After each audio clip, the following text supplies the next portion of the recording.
अहिले अब यहाँ यी सीता गुफा देवघाटमा रहेको सीता गुफा चाहिँ हेर्नलाई गइरहेको छौँ।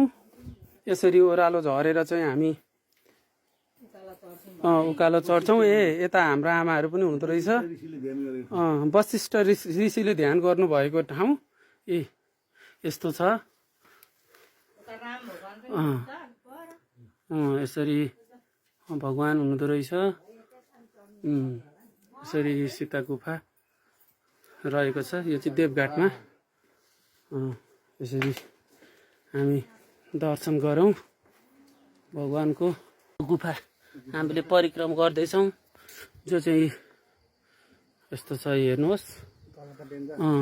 एकदम यसरी गुफामा चाहिँ परिक्रमा गर्दै गर्दै गर्दै गर्दै गर्दै हामीले यहाँनिर यो सीता गुफा वशिष्ठ ऋषि गुफा हामी यसरी परिक्रमा गर्दैछौँ।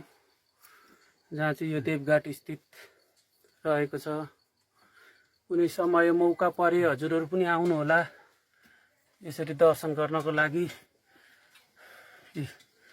हामीले चाहिँ यसरी सीता गुफा फोटो यसरी गरेका छौँ।